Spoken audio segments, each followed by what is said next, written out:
Thermodynamics चल रहा था हमारा बच्चों, और उसमें हमने कार्नोट साइकिल में मैक्सिमम इफिशियंसी का डेरिवेशन कर लिया था। तो पिछले क्लास का जो सबसे लास्ट हिस्सा था उसमें हमारा आया था कि जो मैक्सिमम इफिशियंसी होता है वो होता है T2 माइनस T1/T2, ऐसा होता है। और बताया गया था कि जो एक्चुअल इफिशियंसी होता है वो Q1 प्लस Q2/Q2 होता है। ये हमारा दो फॉर्मूला आया था। ये जो ऊपर का पार्ट है यही वर्क डन होता था, Q1 हीट रिलीज होता था, और Q1 का जब वैल्यू पुट करोगे तो वो नेगेटिव साइन के साथ आएगा क्योंकि ये हीट रिलीज है। तो एक बात बताओ, हमने देखा कि अगर हमारा रिवर्सिबल इंजन है, क्वेश्चन में अगर तुमको दिया रहा है रिवर्सिबल इंजन चाहे कार्नोट इंजन दिया रहा है, और कार्नोट इंजन चाहे कार्नोट साइकिल दिया रहा है, तो रिवर्सिबल इंजन में हमारा जो एक्चुअल इफिशियंसी है वो मैक्सिमम के बराबर हो जाएगा, जो कि हमने डिराइव किया था पिछले क्लास में। हमने तो एक्चुअल निकाला था लेकिन वो बराबर आया था T2 माइनस T1/T2 के, और हमने बोला था कि अगर हम उस काइंड का साइकिल लेते हैं तो उस केस में जो भी एक्चुअल आएगा वही मैक्सिमम होगा। तो हम ये बोल सकते हैं कि रिवर्सिबल इंजन के केस में जो एक्चुअल इफिशियंसी होता है वो बराबर हो जाता है मैक्सिमम के। ठीक है, और बताओ इरिवर्सिबल इंजन में क्या होगा? इरिवर्सिबल साइकिल में, इरिवर्सिबल इंजन में, चाहे इरिवर्सिबल किसको बोलते हैं? नॉन स्पॉन्टेनियस को। तो एक बात बताओ, एक्चुअल जो है मैक्सिमम के बराबर है रिवर्सिबल में, तो इरिवर्सिबल में उतना इफिशियंसी आने वाला नहीं है। तो अगर उतना इफिशियंसी नहीं आएगा तो हमारा एक्चुअल जो है वो मैक्सिमम से कम होगा। ठीक है, तो जब भी इरिवर्सिबल की बात करें, जब भी इरिवर्सिबल इंजन की बात करें, या तुमसे ये पूछे कि बताओ जो हमारा डेटा दिया हुआ है वो डेटा रिवर्सिबल का है या इरिवर्सिबल का है, तो वैसे केस में तुम एक्चुअल निकाल लेना और मैक्सिमम निकाल लेना। अगर ये दोनों बराबर आ गया तो रिवर्सिबल इंजन होगा, बेस्ट इंजन होगा। और इस वाले केस को छोड़कर जो भी तुम इंजन लोगे तो उसमें मैक्सिमम तक रीच करने वाला नहीं है, क्योंकि मैक्सिमम तो कोई एक ही वैल्यू होगा ना, बाकी सारा वैल्यू उससे छोटा होगा। मैक्सिमम से बड़ा कभी हो ही नहीं सकता है। जो मैक्सिमम इफिशियंसी है, मान लो कि तुम इसे निकालते हो और ये 80% आता है, तो इसका मतलब ये हुआ कि जब रिवर्सिबल इंजन होगा तो 80% इफिशियंसी आएगा। 80% से ज्यादा इम्पॉसिबल है, कभी नहीं होगा। और 80% से कम कब होगा? तो वो इफिशियंसी तब होगा जब तुम्हारे पास सबसे बढ़िया वाला इंजन नहीं होगा।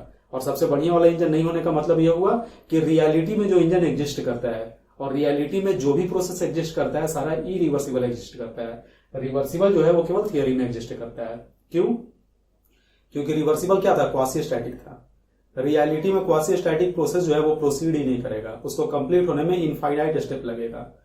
और रियलिटी में कोई भी प्रोसेस अगर कंप्लीट हो रहा है तो इसका मतलब कि वो रिवर्सिबल नहीं है बल्कि इरिवर्सिबल है। ठीक है, तो अगर हम इरिवर्सिबल इंजन की बात करें तो हम बोलेंगे कि जो एक्चुअल इफिशियंसी है वो लेस है मैक्सिमम इफिशियंसी से। ठीक है, और अगर हमारा एक्चुअल इफिशियंसी बड़ा आ गया मैक्सिमम से तो ये तो इम्पॉसिबल है, क्योंकि ये तो मैक्सिमम है। मैक्सिमम से बड़ा कभी पॉसिबल ही नहीं है। तो किसी इंजन का थ्योरेटिकली अगर ये चीज आ रहा है तो तुम बोलोगे उस इंजन का बनना कभी संभव नहीं है। तो ये कब हो जाएगा? ये हो जाएगा इम्पॉसिबल प्रोसेस, चाहे इसी को क्या बोलते थे? Non spontaneous process. चाहे इम्पॉसिबल इंजन हो जाएगा, चाहे साइकिल हो जाएगा, कुछ भी दे सकता है। ठीक है, तो सवाल इस पे आ सकता है। और नॉर्मली आता क्या है कि तुमको डेटा दे देगा और बोलेगा कि बताओ कौन सा इंजन है, तुमको पता करना होगा। तो करोगे क्या? मैक्स पहले निकाल लेना। मैक्स तो फिक्स ही होगा, टेम्परेचर अगर दिया हुआ है तो तीनों ही केस में मैक्स फिक्स है। और एक्चुअल जो है तीनों केस का अलग अलग निकाल लेना। जिस केस का एक्चुअल इसके बराबर आ गया वो रिवर्सिबल होगा, जिसमें एक्चुअल छोटा आ गया वो रियलिटी है, वही वास्तव में होता है, तो वही रिवर्सिबल इंजन होगा। और उससे बड़ा कभी संभव नहीं है तो वही इम्पॉसिबल इंजन होगा। ठीक है, इसको नोट कर लो, फिर हम इसका एक न्यूमेरिकल देखते हैं। देखो बच्चों, न्यूमेरिकल देखते हैं। कर है A heat engine absorb 760 kilo joule heat from a source. Source जो है जो T2 टेम्परेचर पे होता है, हाई टेम्परेचर पे, उससे 760 किलो जूल हीट इंजन ने एब्जॉर्ब किया। It rejects 650 kilo joule, 560 kilo joule and 504 kilo joule of heat to sink at 280 kelvin. 3 part यहां पे दे दिया। फर्स्ट पार्ट में 650 रिलीज किया, सेकंड पार्ट में 560 रिलीज किया, और थर्ड पार्ट में 504 रिलीज किया। एब्जॉर्ब सेम किया तीनों के तीनों केस में। तो बोल रहा है कि इन तीनों में से बताओ कि कौन सा केस रिवर्सिबल है, कौन सा इरिवर्सिबल है और कौन सा इम्पॉसिबल है। तो एक काम करो, सबसे पहले मैक्सिमम इफिशियंसी निकाल लो। तो मैक्सिमम क्या होता है, T2 minus T1 by T2।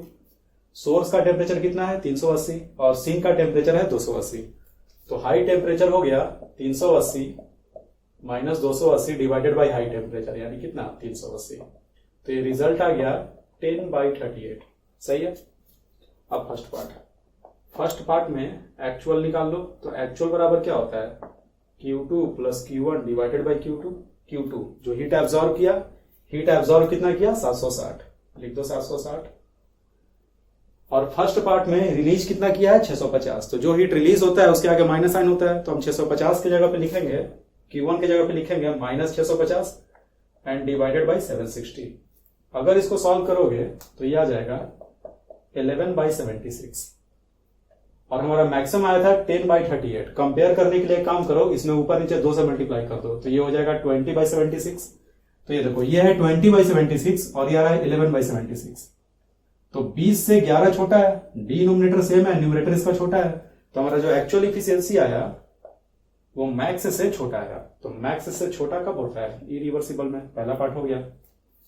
दूसरा पार्ट में फिर से एक्चुअल इफिशियंसी निकालो। तो Q2 plus Q1 divided by Q2 फिर से 5760 ही होगा और इस बार रिलीज हुआ है 560, माइनस कर दो 560 डिवाइडेड बाई 760। इसको सॉल्व करोगे आ जाएगा 20/76।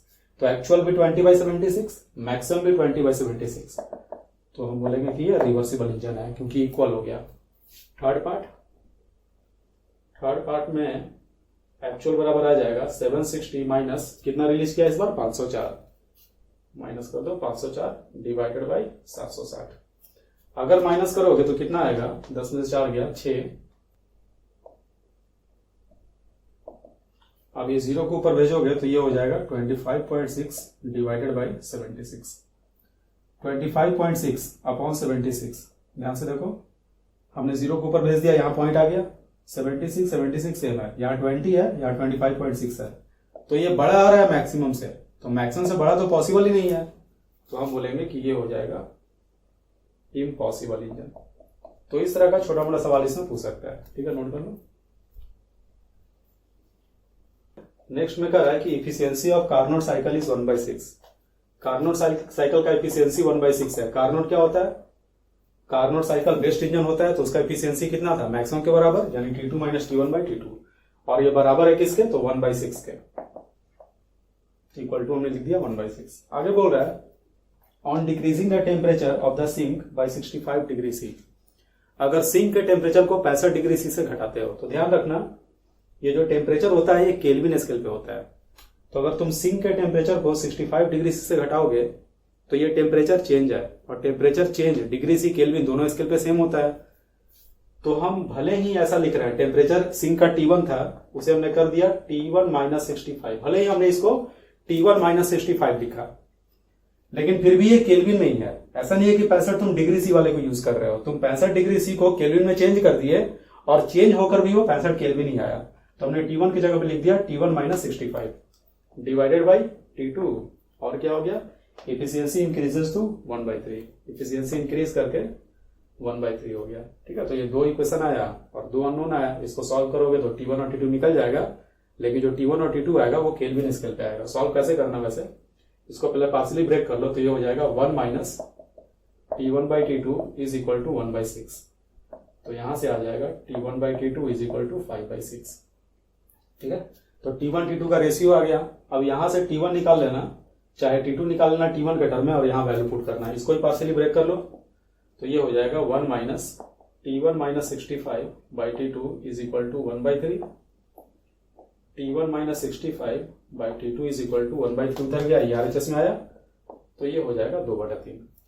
और T2 जो है यहां से T2 का वैल्यू मल्टीप्लाई कर दो, चाहे मल्टीप्लाई कर दो, आ जाएगा 3T1 minus 195 is equal to 2T2, है ना। और यहां से T2 निकाल के T2 बराबर हो जाएगा 61/5। तो यहां से T2 का वैल्यू यहां पुट कर देना, तो ये हो गया 3T1 minus 195 is equal to value put करोगे तो ये हो जाएगा 12t1/5। अब यहां से चाहो तो ये पूरा इक्वेशन t1 का टर्म में आ गया, यहां से चाहो तो t1 निकाल सकते हो, लेकिन जो t1 आएगा वो केल्विन स्केल पे आएगा।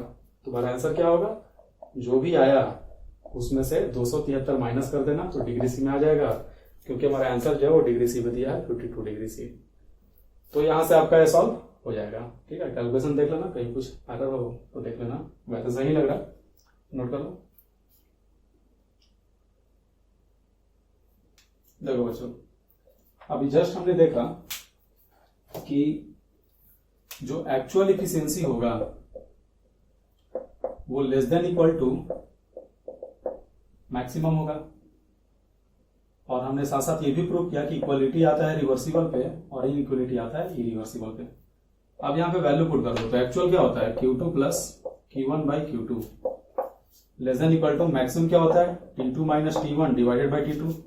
ब्रेक कर लो पार्शियली तो ये हो जाएगा 1 plus Q1/Q2 less than equal to 1 minus T1/T2। 1 से 1 कैंसिल हो गया तो क्या रिजल्ट आ जाएगा Q1/Q2 less than equal to minus T1/T2। अब एक काम करो, T1 को लेफ्ट साइड में ले जाओ, Q2 को राइट साइड में ले जाओ, तो ये हो जाएगा Q1/T1 less than equal to minus Q2/T2।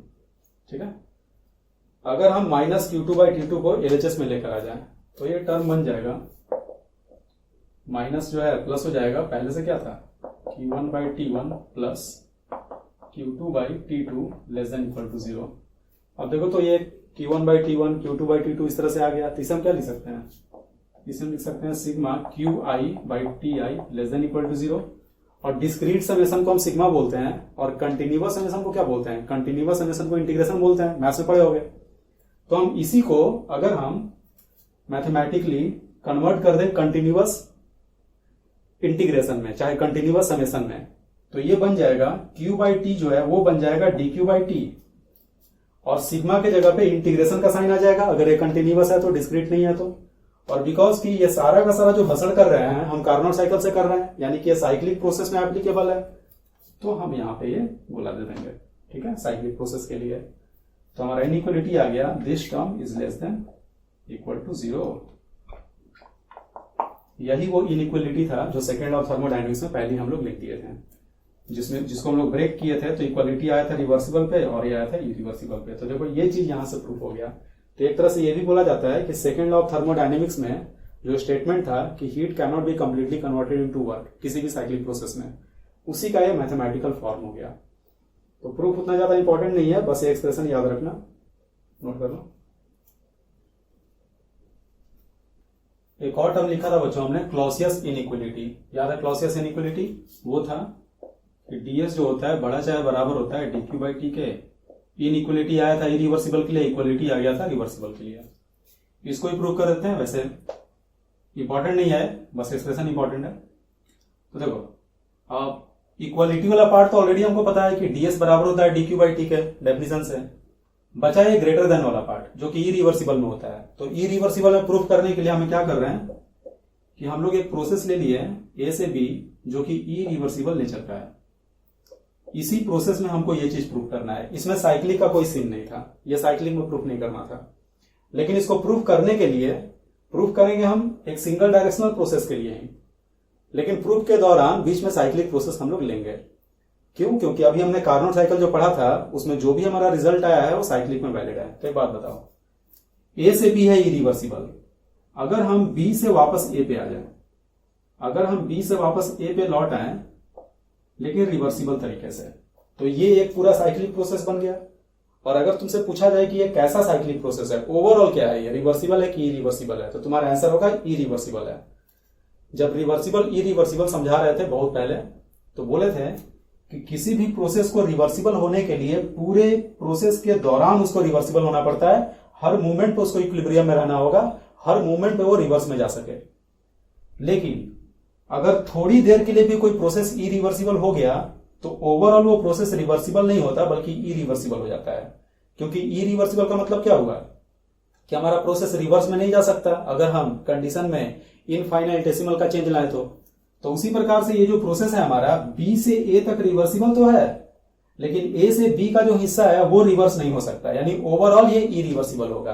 और अगर ये ओवरऑल इरिवर्सिबल होगा तो अभी जस्ट हमने सेकंड लॉ ऑफ थर्मोडायनेमिक्स में प्रूव किया है कि dq/t जो होता है, dq/t जो होता है इरिवर्सिबल के केस में वो लेस देन 0 होता है ना, इस साइक्लिक प्रोसेस में। अगर हम ऐसे लिखते हैं, अगर ये इरिवर्सिबल प्रोसेस है तो हमारा ये इनइक्वलिटी जो है वो वैलिड हो जाएगा। इरिवर्सिबल dq/t जो होगा वो लेस देन 0 होगा।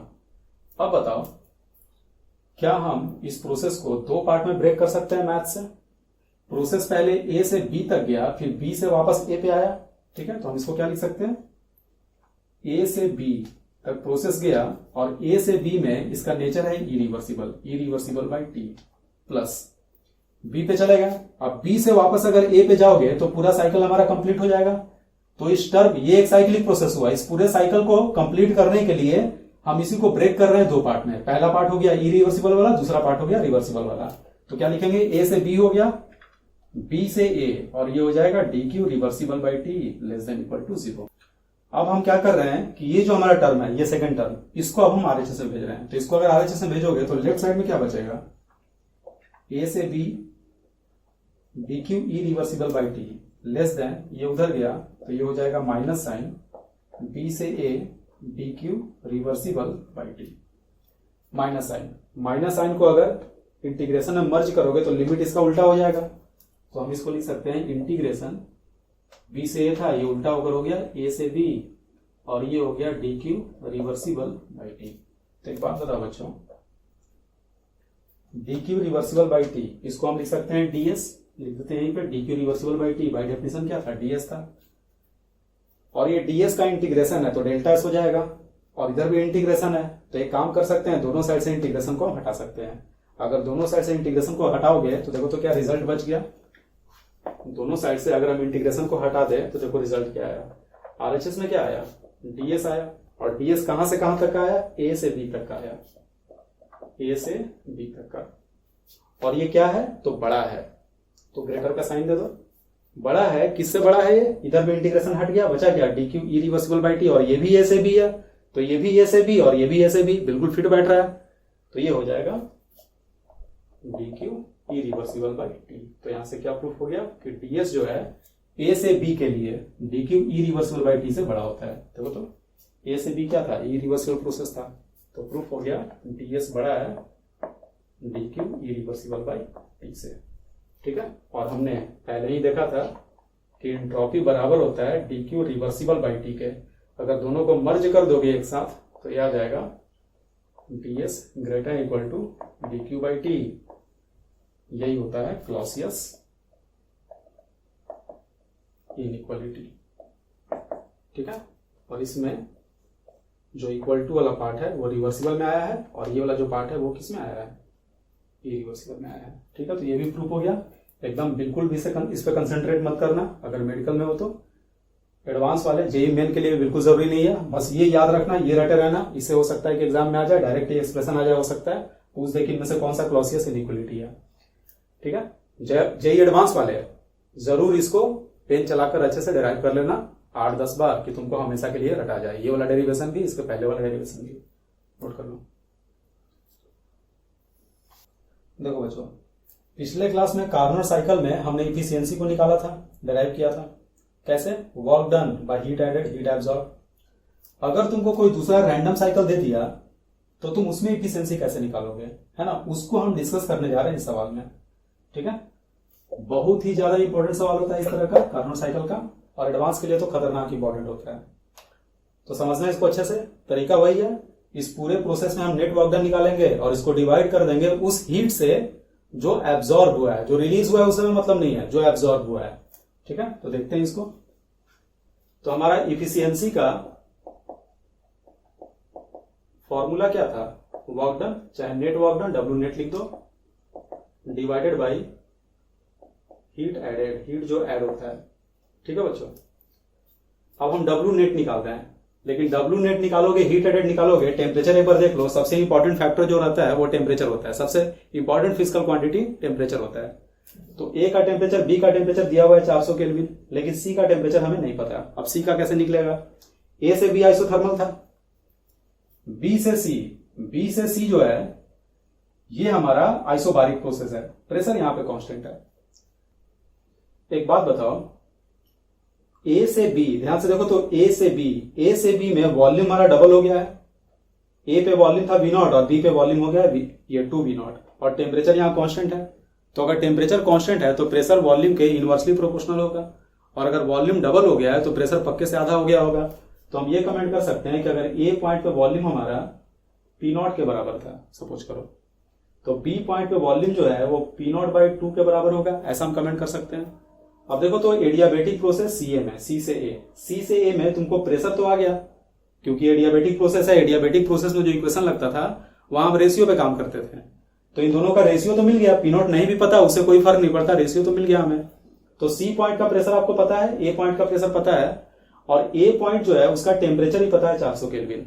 तो अगर हम सीए प्रोसेस की बात करें तो सीए प्रोसेस में हम लिख सकते हैं PT γ/1 - gamma is equal to constant. Adiabatic में कुछ नहीं दिया हुआ है तो रिवर्सिबल लेकर चलेंगे।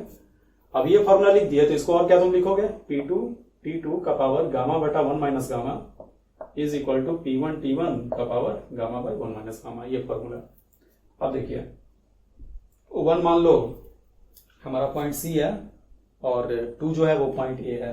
तो 2 हमें पता है, ये 2 पता है, टेम्परेचर में हमें 2 पता है, और 1 हमें निकालना है, T1 निकालना है। तो एक काम कर रहे हैं, जो पावर है इसको प्रेशर पे शिफ्ट कर दो। तो कैसे शिफ्ट करोगे, इस पूरे में जो पावर है उसके रेसिप्रोकल से मल्टीप्लाई कर दो। तो क्या रिजल्ट आ जाएगा, ये हो जाएगा P2 का power 1 - gamma gamma into T2 is equal to P1 का पावर 1 - गामा/गामा इंटू T1 हो जाएगा। हो गया है। तो T1 बराबर क्या आएगा, T1 बराबर हो जाएगा P2/P1 का पावर 1 - गामा/गामा इंटू T2 हो जाएगा। सही है बच्चों। हमने किया क्या था, C पॉइंट का टेम्परेचर हमें चाहिए था, और C को हमने माना था पॉइंट नंबर 1 और A को माना था हमने पॉइंट नंबर 2। बस वैल्यू पुट करते जाओ। तो P2 क्या हुआ, 2 ये पॉइंट है और इसका प्रेशर कितना है, P0 है। ऊपर में रख दिया हमने P0 और नीचे में रखेंगे हम P0/2। तो ये सॉल्व होकर आ जाएगा 2। 1 - गामा/गामा, 1 - गामा कितना है, गामा दे रखा है 1.5, वैल्यू पुट कर दो 1.5 डिवाइडेड बाई 1.5 इंटू T2 कितना है, T2 है 400 केल्विन के बराबर। इसको सॉल्व करोगे 1 में से 1.5 गया तो आ जाएगा -0.5 और नीचे है 1.5, तो नीचे 3 बार में कट जाएगा। तो ये रिजल्ट आ जाएगा 400 इंटू 2 का पावर -1/3। 400 इंटू 2 का पावर -1/3 जो है उसका वैल्यू है 0.8 के बराबर। लिख दो यहाँ पे 0.8। जब इसको तुम मल्टीप्लाई करोगे तो ये आ जाएगा 320 केल्विन। ठीक है। तो 320 केल्विन कहाँ का टेम्परेचर हो गया, ये C का टेम्परेचर हो गया। कहने का मतलब A का टेम्परेचर आ चुका है 400 केल्विन, B का टेम्परेचर भी है 400 केल्विन, और ये जो C है इसका टेम्परेचर आ गया है 320 केल्विन। ठीक है बच्चों, इतना वो नोट कर लो, उसके बाद हम आगे बताते हैं। अब देखो तीनों पॉइंट का टेम्परेचर तो निकल गया। अब लिख रहे हैं W नेट बराबर, तो W नेट बराबर हो जाएगा WAB plus WBC plus WCA। WAB work done AB का, तो AB क्या था, आइसोथर्मल। आइसोथर्मल वर्क डन क्या होता है, -nRT ln V2/V1। लिख दो -nRT, T किसका, A का, तो ये हो जाएगा 400 ln V2/V1। फाइनल वॉल्यूम कितना 2V0, इनिशियल हो गया V0, तो ये ln 2 आ जाएगा। मोड में जाएगा, सॉरी मोड में बाद में करेंगे, पहले लिख देते हैं इसको ऐसे। ठीक है। प्लस WBC क्या है, आइसोबारिक। आइसोबारिक में वर्क डन होता है -P डेल्टा V चाहे -nR delta T। Value put कर दो यहाँ भी, तो हो जाएगा -nR delta T। Delta T का मतलब क्या, 320 - 400 यानी -80, तो ये हो जाएगा +80 है ना। पहले से माइनस था, माइनस प्लस हो जाएगा। CA हो गया एडियाबेटिक। एडियाबेटिक में वर्क डन डेल्टा U के बराबर, क्योंकि Q0 है, और डेल्टा U होता है N CBM delta T। Value put कर दो प्लस N CBM क्या होगा, तो गामा कितना दिया हुआ है 1.5। अगर गामा 1.5 दिया हुआ है तो CBM क्या होगा, CBM होता क्या है, CBM बराबर होता है R/γ-1। तो ये R/1.5 - 1 आ जाएगा 0.5, यानी कि ये 2R के बराबर आ जाएगा। वैल्यू पुट कर दो N into 2R into delta T। तो डेल्टा टी क्या होगा 400 माइनस 320, यानी ये हो जाएगा 80 केल्विन। तो ये हमारा डब्ल्यू नेट आ गया, वर्क डन नेट आ गया इसमें। अब क्या करें, हीट एब्जॉर्ब हमको निकालना है। तो एक बात बताओ, ए से बी में क्या हो रहा है, ए से बी में एक्सपेंशन हो रहा है और डेल्टा यू जीरो है क्योंकि आइसोथर्मल है।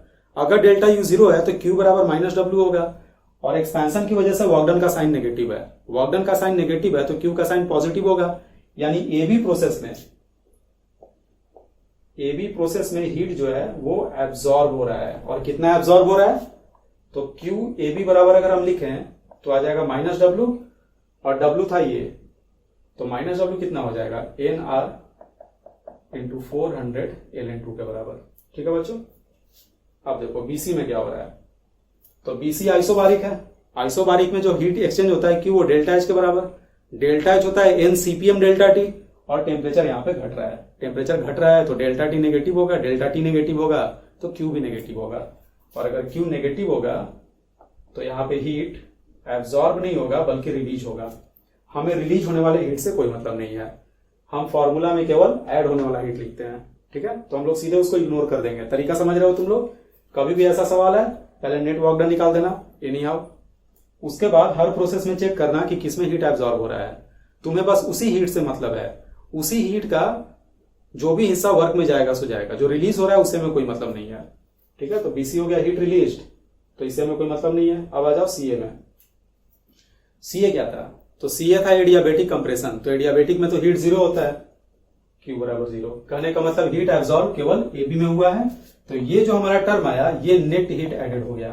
तो अब अगर हम इफिशियंसी बराबर लिखें तो इफिशियंसी बराबर डब्ल्यू का मैग्नीट्यूड, इसमें लगा दो मैग्नीट्यूड, तो ये हो जाएगा मैग्नीट्यूड का sign minus N R into 400 ln2 plus N R into 80 plus 2 N R into 80। तो एक काम कर रहे हैं 2 एन आर इंटू 80 और एन आर इंटू 80, तो ये हो जाएगा 3 एन आर इंटू 80 का mod divided by heat added. ये वाला पार्ट इसको भी लिख दो, एन आर इंटू 400 ln2 हो गया बच्चों। देखो तो एन आर कॉमन होके कट जाएगा, तो बचेगा क्या ऊपर में 80 इंटू 3 240 याद रखना 240, 400 गुना ln2 का वैल्यू कितना यूज करने को बोल रहा है 0.7। 400 को 0.7 से मल्टीप्लाई करोगे तो आ जाएगा 280 के बराबर।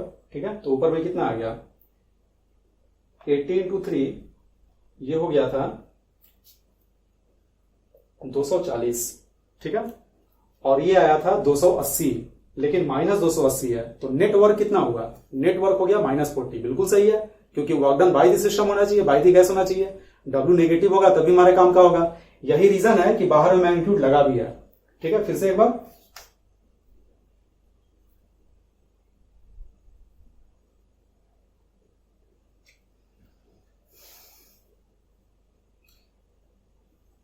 एनआर से एनआर कैंसिल हो गया, 400 गुना ln2 यानी क्या गया 400 गुना 0.7, इट मीन की 280 आ गया माइनस 280, 80 गुना 3, ठीक है, ये हो गया 240।